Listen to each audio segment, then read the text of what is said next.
Mesdames et messieurs, bonsoir et bienvenue à ces programmes. Il y a longtemps, alors très longtemps, un grand sage disait « il y a un temps pour tout, un temps pour marcher et un temps pour s'arrêter ». J'ai cité l'Ecclésiaste, donc le roi Salomon. Il le disait il y a déjà plus de 6000 ans qu'il y a un temps pour faire ce que l'on fait, mais un temps aussi pour subir ce que l'on a fait. Nous avons choisi aussi aujourd'hui un temps pour évaluer.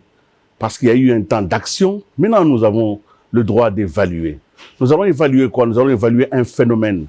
Depuis quelques années dans notre société, nous entendons, nous assistons à un phénomène qui a un nom aujourd'hui, qui s'appelle Guy Luando. C'est grave qu'un homme soit un phénomène, mais un phénomène parce que tout le monde en parle, mais on n'a pas encore précisé exactement de quoi il s'agit, de qui il s'agit. Aujourd'hui, nous allons évaluer l'action de cet homme, Guy Luando, qui est sénateur et qui est aujourd'hui notre invité. Je vous salue donc, monsieur le sénateur. Je vous salue, monsieur. Vous avez accepté ce temps d'arrêt parce que, après avoir agi pendant un certain temps dans notre société, après avoir mis des marques à gauche, à droite, nous avons l'obligation en tant qu'historien du présent de lier tous ces points, de créer du sens et de créer de l'orientation pour notre peuple. Nous voulons savoir si ce qui arrive à notre peuple, qu'on appelle phénomène Luando, est une bonne ou une mauvaise chose. Vous avez donc accepté, nous ne pouvons que vous remercier. Nous allons donc passer cette émission pendant quelques minutes avec des confrères qui vont venir pour vous interroger parce qu'ils ont été des pisteurs de la société. Ils sont allés à la rencontre de la cité, à la rencontre des phénomènes. Ils vous ont, donc, vous n'avez pas besoin aujourd'hui de dire ce que vous avez fait. Nous le savons, ce que vous avez fait, mais nous voulons en comprendre le sens et surtout la portée. Mais avant toute chose, qui êtes-vous? De ce que moi je sais, vous êtes sénateur aujourd'hui dans notre Parlement, parmi les plus jeunes sénateurs, mais vous êtes aussi un grand avocat, un avocat dont le cabinet aujourd'hui est compté parmi les plus cotés. Mais vous êtes aussi le président fondateur, il faut encore dire le mot, d'une grande fondation qu'on appelle WIDAL. Aujourd'hui, sur ces 3 piliers, vous agissez dans notre société. Qu'est-ce que vous voulez? Comment vous avez pu vous engager? Alors que chacun de nous, quand il a un peu de moyens, la première des choses, c'est de s'abriter loin de regard. Vous avez accepté de partager votre expérience, d'aller vers vos compatriotes. Ma première question est celle-ci. Qu'est-ce qui, finalement, vous motive? Pourquoi un engagement social? Pourquoi un engagement politique? Pourquoi un engagement dans la communauté? Dans un pays qui est coté parmi les plus pauvres de la planète, vous décidez de vous engager. Pourquoi? Merci pour la question. C'est un engagement qui découle d'un constat. Un constat de ce qui est de la société congolaise aujourd'hui, la misère, les niveaux de la pauvreté. Alors il fallait faire un choix. Vivre dans son propre confort avec sa famille restreinte, ou partager ce que vous avez en termes de vision avec les autres. Moi, j'ai choisi de partager avec les autres. Après avoir fait ce que je pouvais pour ma petite famille, et j'ai levé l'option d'être maintenant au service des autres. Et donc, c'est la misère, la pauvreté qui gangrène notre société, qui m'a motivé pour m'engager en politique. Ceci est à votre honneur, mais moi, j'ai fouillé un peu votre histoire aussi, un tout petit peu. Je sais qu'il y a une figure qui vous a inspiré. Je sais que vous pensez ainsi faire honneur à votre père. L'histoire de votre père a traversé la vôtre de manière incitative. Parlez-nous un tout petit peu, très rapidement d'ailleurs, de son impact dans votre décision. C'est un enseignant qui a passé toute sa vie à éduquer. Quand on dit l'éducation, c'est l'avenir d'un pays. Et il m'a beaucoup inspiré. Paix à son âme, c'est mon leitmotiv.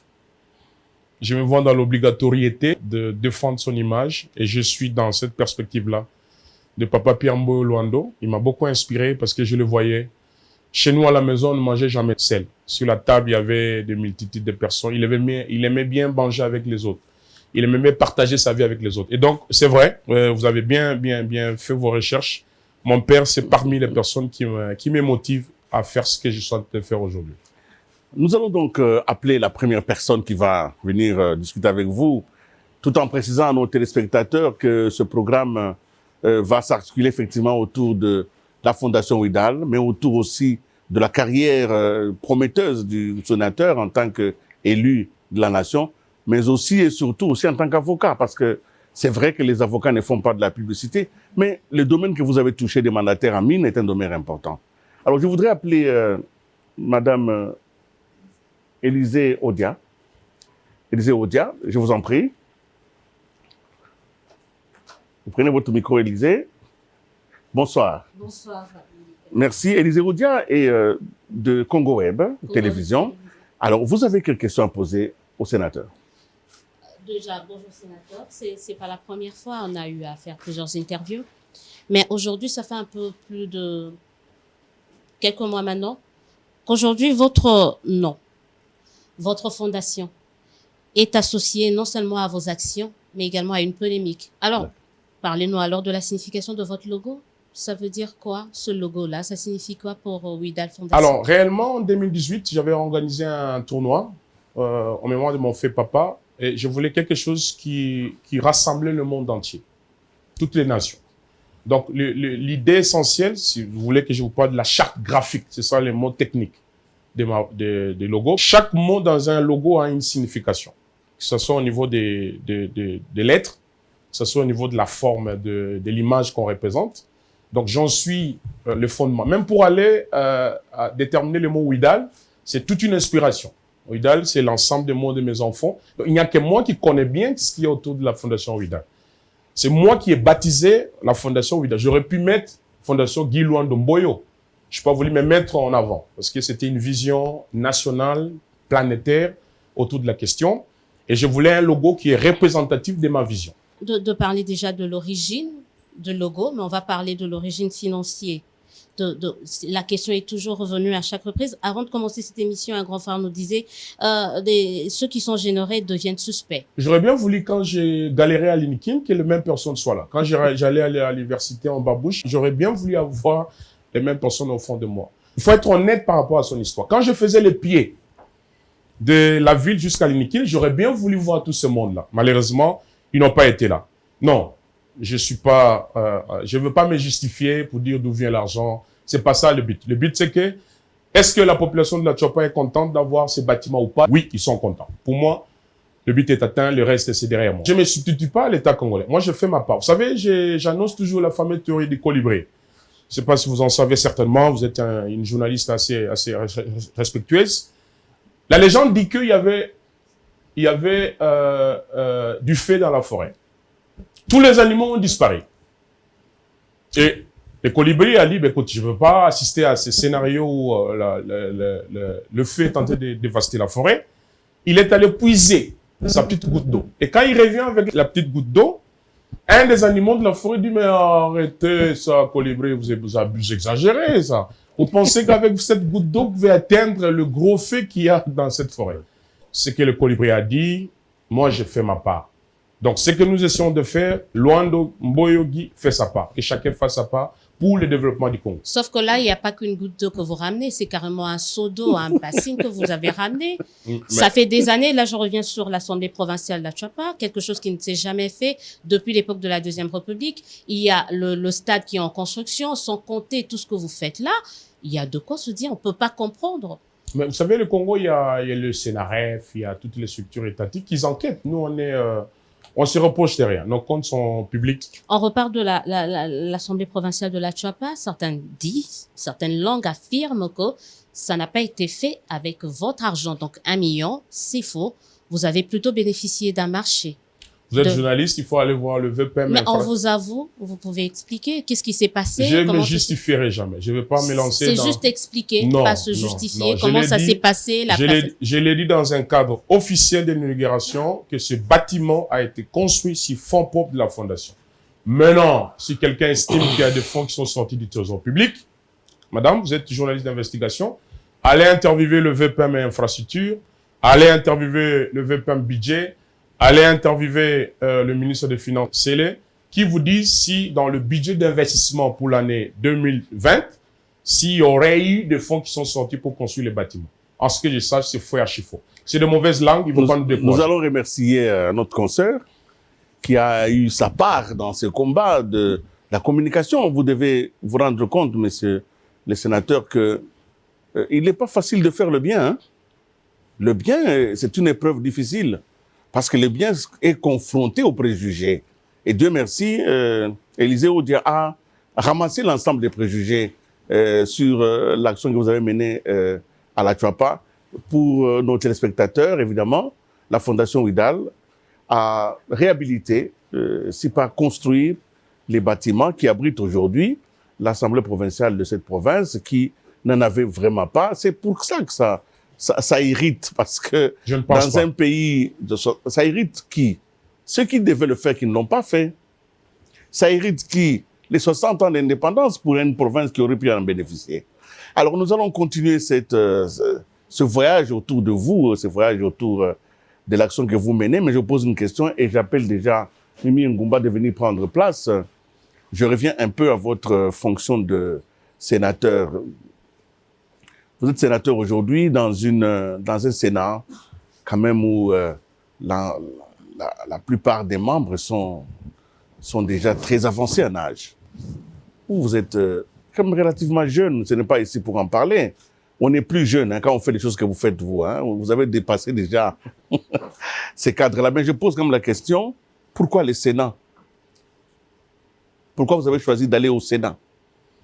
Je crois avoir répondu à cette question dans certaines émissions. C'est parce que lorsque je levais l'option de faire la politique, la seule échéance électorale qui était en face de moi, c'était les sénatoriales.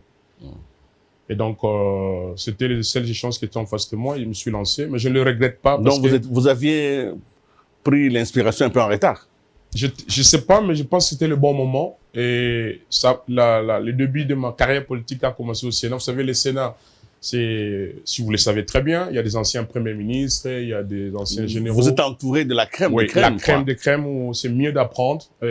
J'ai appris beaucoup en 2 ans en étant au Sénat. Je ne dis pas que je regrette de n'avoir pas été à l'Assemblée nationale, mais c'était quand même un bon début. Alors, je salue Mimi Ngumba. Bonsoir. Bonsoir. Vous êtes directrice générale de dépêche.cd. Vous avez donc la parole pour quelques minutes avec le sénateur. Merci. Bonsoir, monsieur le sénateur. Je voudrais commencer par les activités de Ouidal. En 2 ans, Ouidal compte plusieurs actions de grande envergure, construction de l'Assemblée provinciale, construction d'une école de formation professionnelle, de stade et plein d'autres. Qu'est-ce qui est caché derrière toutes ces actions? Est-ce que vous préparez un lit politique pour 2023? Non, même pas, vous savez. Le mal du Congo, il est tellement profond qu'il ne faut pas attendre 2023 pour agir. Moi, je ne fais pas de choses par rapport à une ambition politique quelconque. Vous savez, pour qu'on vous élise dans des fonctions publiques, vous devez le mériter par votre compétence. Ce n'est pas parce que vous avez construit une école. C'est parce que vous le méritez. C'est ça ma vision. Ce n'est pas parce que vous avez offert aux gens des t-shirts qu'on doit vous élire. Ce n'est pas parce que vous avez fait des ponts, même si ce n'est pas votre travail. C'est pas ça. Je fais ce que mon cœur me demande de faire et je pense que la population est contente de ça. Moi, tant que la population est contente, ça me suffit. Et moi, à travers la Fondation Ouidal, j'ai pensé m'occuper de la population. Et je vous prie, vous, comme journaliste, d'aller demander à la population, est-ce qu'elle est contente de ce que nous faisons pas? Si elle est contente, je suis l'homme le plus joyeux. Le reste, c'est derrière moi, je m'occupe pas de ça. Mais pendant le parcours, vous pourriez toujours changer d'avis, hein? Alors, je suis sénateur déjà. Hein, vous savez, je ne cherche pas un mandat. Je suis sénateur. C'est quand même un titre assez élevé sur le plan politique. Nous avons rencontré quelques Congolais, du moins des Quinois, qui se plaignent du fait que les actions de Ouidal ciblent principalement vos frères du Grand Équateur. Pourquoi? Est-ce ça cadre avec la vision même de Ouidal? Alors, les centres de formation à Kimbondo, je ne sais pas si c'est à l'Équateur. Le Puy d'eau à Maluku, je ne sais pas si c'est à l'Équateur. À Bikoukou, à Badara, plein d'autres choses. Sur plus de 200 personnes qui sont bénéficiaires aujourd'hui du microcrédit de Ouidal. Je ne sais pas si vous avez demandé si c'est des gens de l'Équateur. Mon chauffeur lui-même, il n'est même pas de l'Équateur. Celui qui s'occupe de Ouidal à Kinshasa, il est de Sankuru, mon directeur provincial de Ouidal.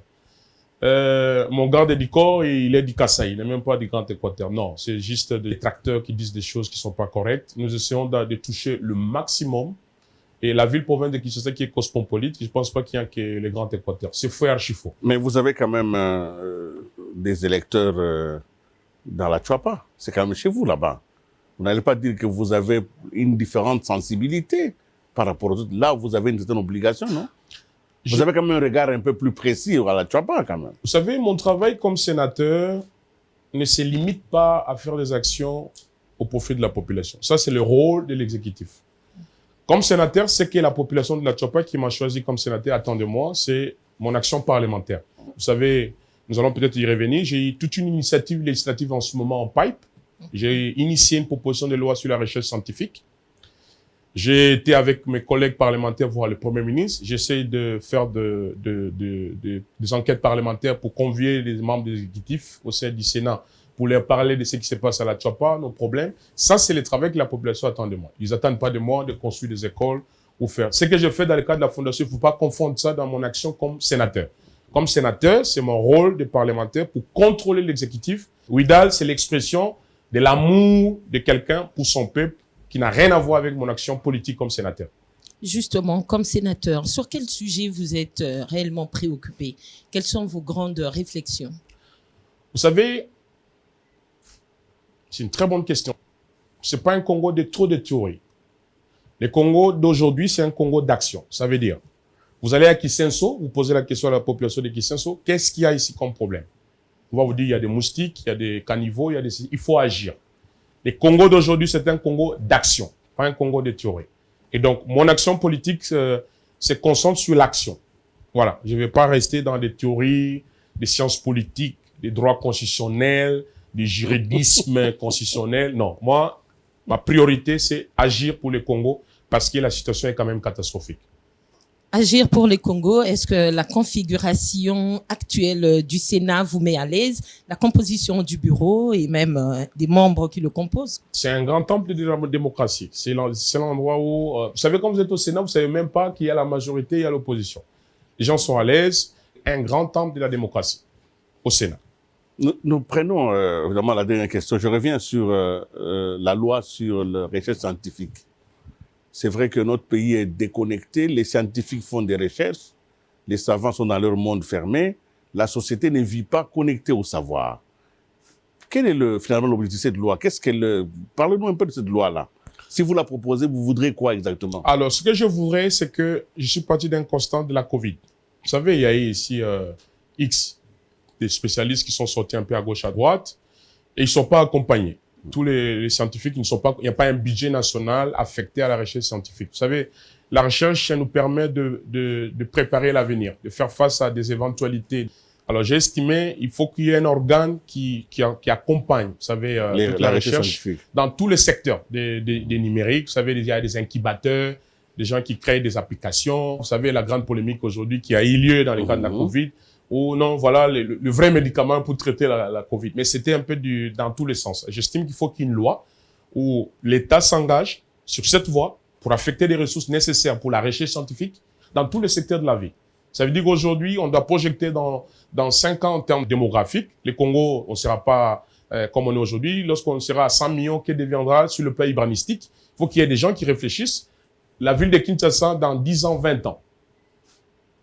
La recherche scientifique, tous les chercheurs qui font des recherches à gauche, à droite, il faut qu'ils soient encadrés et que l'État les accompagne. La recherche, tout le monde dans le monde entier ne vit que de ça. Et donc, j'avais proposé 2 lois, mais celle qui a été retenue, et celle sur la recherche, parce que j'avais aussi proposé sur la protection des consommateurs. Pour la recherche, je voudrais bien qu'il y ait une attention assez particulière en termes de mise à disposition des fonds nécessaires pour que la recherche, qui est le miroir du pays, soit prise en compte. Et ça a été retenu, ça sera soumis à la prochaine plénière au niveau du Sénat. Nous prenons la dernière question de Mimi, si elle est là. Et puisque vous évoquez la Covid, les autorités gouvernementales alertent déjà sur une deuxième vague avec la montée de cas. Que dit Ouidal? Que fera Ouidal? Nous avons fait beaucoup quand même. Nous, comme Ouidal, ce qu'on a fait, on a été à la rescousse de l'équipe de riposte. Nous avons offert des ambulances, 2. Nous avons offert des masques. Nous avons mis en place des dispositifs de protection, que ce soit ici, que ce soit en Bandaka, que ce soit à Bassankoussou, que ce soit à Bouende. Nous avons fait expédier, affréter tout un avion qui est parti avec des médicaments de prise en charge de malades contre la Covid. Moi-même, j'ai fait toute une campagne de sensibilisation. J'ai fait toute une vidéo pour dire aux gens ceci, que le corona ne passera pas par moi. Expliquer aux gens, parce qu'à un moment, les gens ne croyaient même pas que la Covid existait. J'ai dit, attention, cette maladie existe, elle tue. Et moi-même, personnellement, j'ai perdu mes proches, des grands frères dans la confrérie d'avocats qui sont partis. Nous avons perdu beaucoup de personnes avec cette pandémie. Et donc, WIDAL a été aux côtés du gouvernement pour sensibiliser à travers des masques qu'on a distribués, ainsi de suite. Moi-même, j'étais vraiment à l'avant-garde.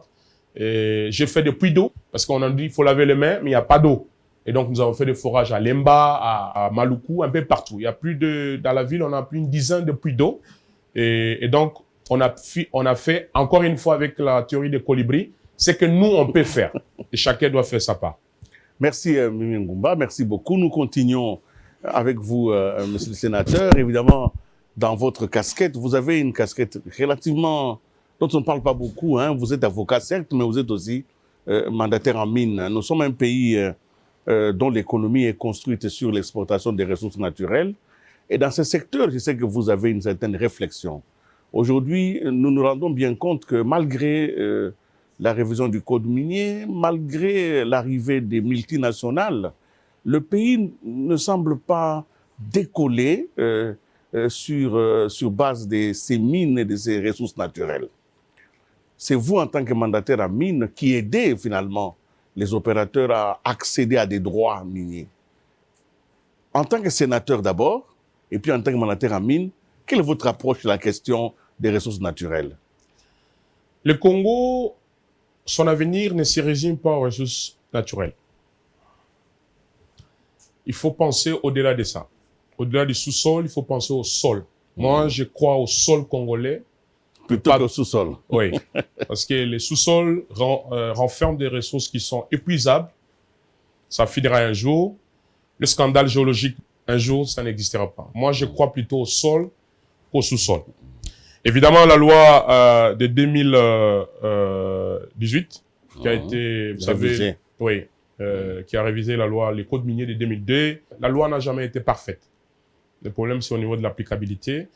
Je suis mandataire en mine, certes, mais je crois plus au sol qu'au sous-sol congolais parce que l'avenir du Congo, c'est au niveau du sol et non pas dans son sous-sol. Alors, dans le cadre, et je salue d'ailleurs Eric Tchoukouma qui vient de nous rejoindre. Eric Tchoukouma, directeur général de Zoomeco, va prendre la parole dans quelques secondes, le temps que j'ai fini, c'est un peu l'idée que j'avais en tête. Dans le cadre alors de la vengeance du sol sur le sous-sol, qu'est-ce que vous avez déjà, à titre personnel, déjà fait? Vous savez, nous avons 80 millions de terres arables dans notre pays. Et personnellement, je suis propriétaire à ce jour de près de 900 hectares. Qui ont, oui. Quand je suis parti inaugurer le bâtiment de l'Assemblée, j'ai ramené les gens qui m'accompagnaient dans ma ferme à Boende, là où il y a près de 500 hectares, pour voir ce que j'essaie de faire.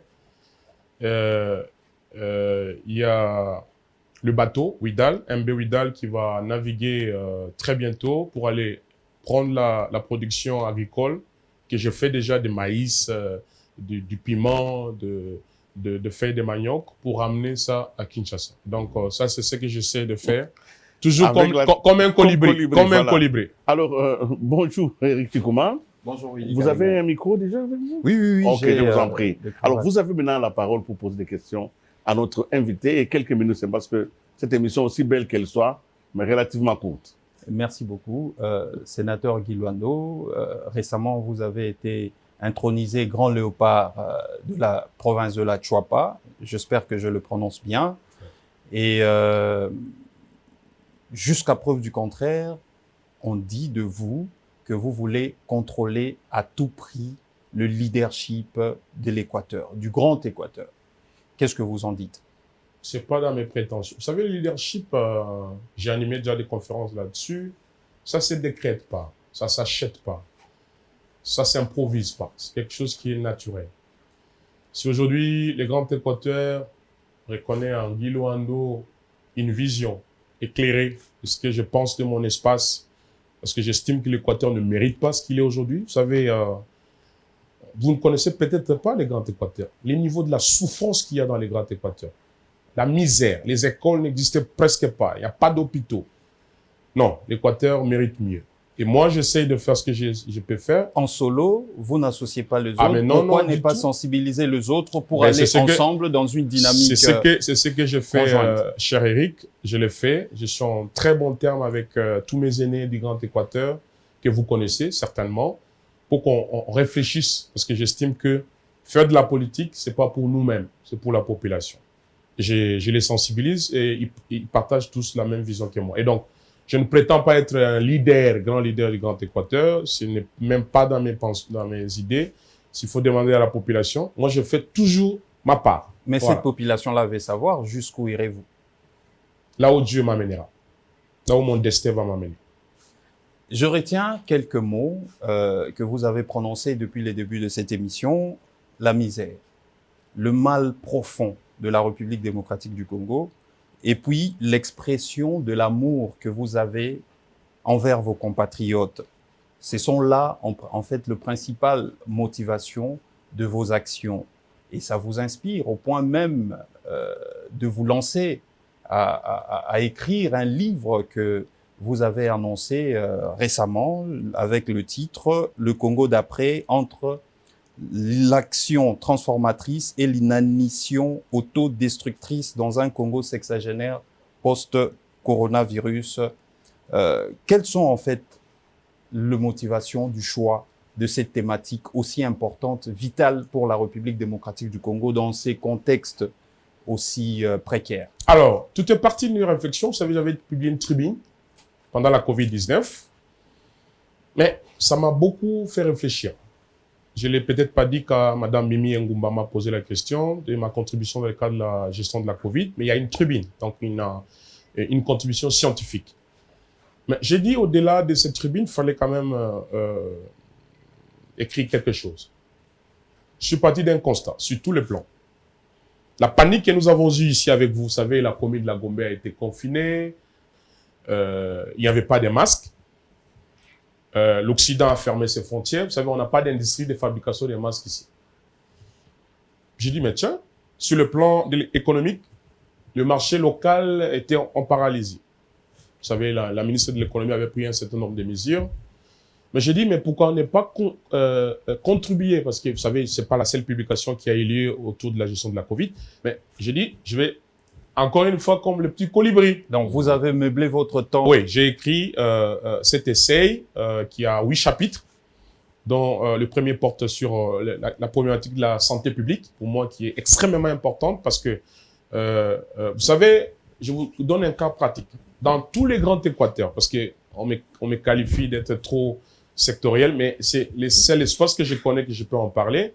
Il n'y a pas un hôpital viable. Ça veut dire que quand vous souffrez de la prostate, de tout ce qui est médecine spécialisée, qu'on vous prenne en charge dans les grands Équateurs. Vous êtes obligé de venir à Kinshasa. Les systèmes de dialyse, il n'y en a pas. Vous savez, pour nettoyer les sangs.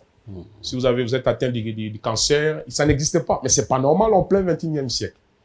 Alors, j'ai dit, je vais contribuer comme plusieurs chercheurs, comme plusieurs scientifiques, toujours comme les colibris. J'apporte ma petite contribution, cette fois-là, pas comme philanthrope, mais comme scientifique dans la grande réflexion du Congo d'après la Covid. Et les aspects qui m'intéressent le plus dans votre essai, puisque nous en avons discuté de vive voix avec vous lorsque vous étiez en train de l'écrire, vous préconisez la réinvention de l'économie nationale plutôt qu'une simple relance. Comment y parvenir? Alors, il faut être réaliste et factuel. Relancer l'économie, nous n'allons pas partir des politiques de lazarisation de 73. Ça ne marche pas. Vous savez, quand le président Mobutu à l'époque avait demandé à tous les étrangers de partir, rien que cette politique économique ne marche plus aujourd'hui. C'est dépassé. Dépassé. Donc, si vous voulez relancer, il faut partir de ces bases-là des organisations pour refaire l'économie. Ça ne marche pas. Il faut réinventer un nouveau modèle aujourd'hui, dans le 21e siècle.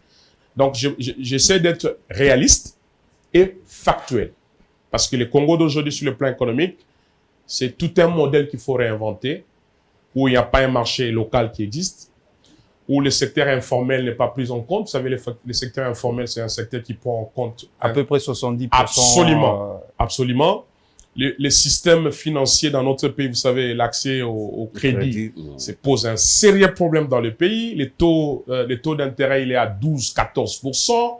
21%, 25% même. Il faut quand vous additionnez tout, voilà. Alors, je pense qu'il faut réinventer carrément les systèmes économiques de notre pays parce que les systèmes anciens a montré ses limites. Il faut penser à autre chose. Et c'est tout un chapitre où je parle de la réinvention de l'économie congolaise. Dans les Congos d'après, je vous annonce, il est sorti déjà dans l'édition de l'Harmattan. Et la semaine prochaine, on va faire la cérémonie de vernissage. Alors, il y a aussi un autre aspect important dont vous faites allusion, c'est la restauration absolue.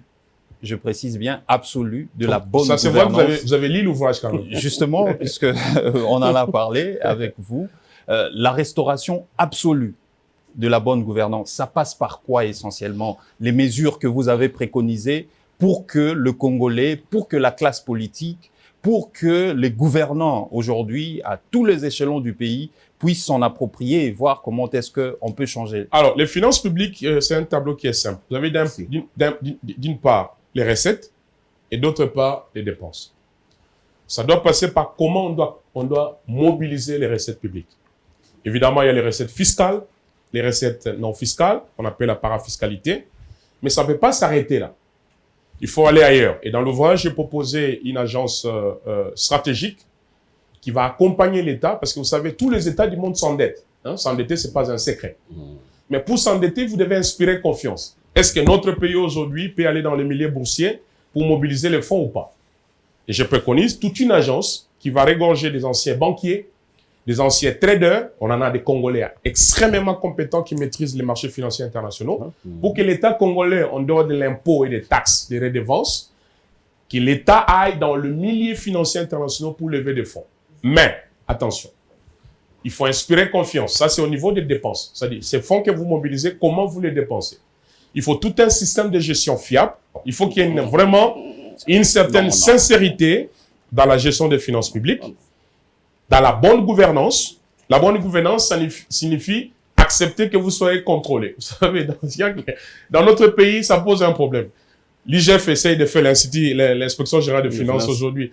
Tout le monde est surpris qu'on contrôle les... Mais non, attends, si vous manipulez le fonds public, vous devez absolument, c'est tout à fait naturel. Et c'est dans cette transparence, même vous, Eric, quand vous allez à la banque, on va vous demander, tout le monde, vos niveaux d'engagement et quelles sont vos dépenses pour qu'on voie votre capacité de remboursement. Si nous pouvons afficher ces tableaux, la transparence dans la gestion des finances publiques, ça va inspirer confiance. Et je parie que 5 milliards comme budget pour les Congo, c'est rien du tout. C'est peanut, comme on dit en anglais. Nous remercions Eric Tukuma. C'est vrai que ce n'est pas simple de discuter dans un petit temps comme ça.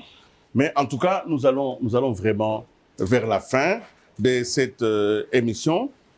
Nous allons la terminer, monsieur le sénateur. Nous allons terminer avec deux petites questions pour terminer. Je sais que vous êtes aussi membre du club des parlementaires congolais pour le développement. De quoi s'agit-il? Alors, nous sommes partis d'un constat, cher Willy Kalengai. Majorité, opposition. Tous, on travaille pour qui et pour quelle finalité? Nous travaillons pour le bien-être de la population, pour le développement du pays. Alors, on a dit, on va se surpasser, peu importe nos clivages, mettons-nous ensemble pour réfléchir pour le développement du Congo. Et donc, c'est comme ça que vous allez trouver dans le CPCD, c'est comme ça qu'on appelle ça, CAH, FCC, des indépendants, tous focus pour le développement. Ah oui, c'est le plus important parce que l'action publique sans le développement derrière, ça vaut rien. Voilà. Nous sommes arrivés à la fin de cet entretien. Nous avions au début dit que c'était un temps pour évaluer. Nous avons posé les questions qui conviennent parce que vous les avez maîtrisées, vous avez des bonnes réponses. Alors, vous allez vous concentrer pour un message pour la population. Mais avant, répondez à ma petite question. Tous les jeunes qui vous ont suivi ce soir se posent la question comment il fait? Comment il fait? Comment il est en même temps sénateur, il est en même temps avocat, il est en même temps fondation, il est présent dans toutes ces actions avec efficacité. Mais la question serait en fait, comment vous gérez le temps? Le temps est la chose là qu'on ne peut pas stocker. Le temps, quand il parle, c'est fini. Vous, sénateur Luando, comment vous gérez le temps pour être efficace? Pensez à tous les jeunes dans ce soir qui nous suivent, qui ont leur bouquin, qui veulent dire, mais je voudrais être comme lui. Et la première des choses, c'est comment je gère mon temps. Voilà ce que vous allez donner à ces jeunes, et puis vous allez donner un message à la nation. Je vous en prie. Alors, l'Organisation mondiale de la santé chiffre à 60% la population jeune en Afrique. Oui. On est presque 60%. Aujourd'hui, les jeunes sont un peu perdus. Perdus en sens idéal, en sens de vision, en termes de modèle. Je ne prétends pas être un modèle pour la jeunesse parce que j'ai plein de défauts. C'est pas ça le plus important. Mais ces jeunes, ils ont besoin qu'ils soient encadrés, que leurs projets soient réalisés. Comment je m'organise? J'ai toute une équipe derrière moi. Les Luando qu'on voit, je suis passé. J'ai toute une équipe, même si depuis que je me suis engagé dans cette action politique, j'ai commencé à avoir des cheveux blancs que j'avais pas avant. Je les regrette pas. Je vous dis, le premier cheveu blanc a poussé sur ma tête depuis que je suis rentré en politique. Parce que le problème des jeunes, c'est tellement énorme. J'en reçois pas mal qui ont de bons projets, qui cherchent des financements, qui cherchent des repères. Je crois à une jeunesse responsable, une jeunesse qui protège le bien public, une jeunesse qui est bien éduquée, une jeunesse qui respecte les lois de la République, une jeunesse d'excellence. Pour les temps, comment vous faites? C'est une question d'organisation. J'ai une bonne équipe, je dois vous avouer que j'ai une très bonne équipe, des gens qui croient en moi, qui croient en ma vision. Et c'est pour moi l'occasion pour les remercier. Voilà. Tout le monde qui est autour de moi, qui m'accompagne, je leur suis infiniment reconnaissant parce que la population est bénéficiaire de leur accompagnement. Alors, vous regardez votre caméra, vous vous adressez à la population. Ce soir, vous avez tissé un lien. Ceux qui nous ont suivis ont certainement été touchés. Parce que en réalité, quand on fait don de soi, ce que les autres vous donnent, c'est eux-mêmes aussi. Ils vous ont donc suivi ce soir et ils voudraient recevoir de vous un message. Qui qu'il soit, où qu'il soit, ceux qui vous ont suivi ce soir ont besoin d'un message. Nous appelons ça une viatique, une nourriture avec laquelle ils vont clôturer cette émission. Vous avez 3-4 secondes pour en parler. Chers compatriotes, c'est pour la recherche de la gloire, je le ferai sans faire la politique. C'est pour chercher l'argent, comme avocat d'affaires, plus de 10 ans j'ai travaillé et ma famille ne le regrette pas. Mon action politique, c'est parce que je crois qu'il y a la misère dans ce pays. La pauvreté nous a envahis. Et ça sera irresponsable pour moi de ne pas m'engager dans cette action avec tant d'autres qui croient que le Congo mérite mieux que ça. Ouidal n'est qu'un instrument d'expression de quelqu'un qui croit à son pays.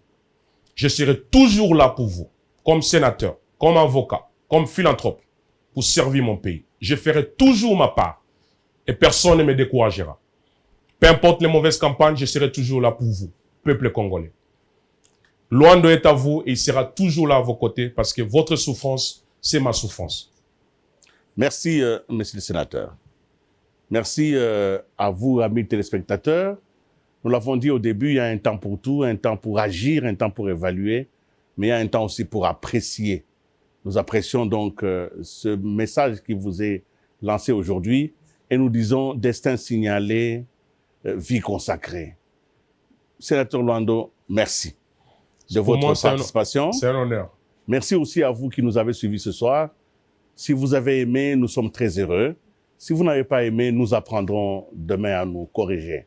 Au revoir et à la prochaine.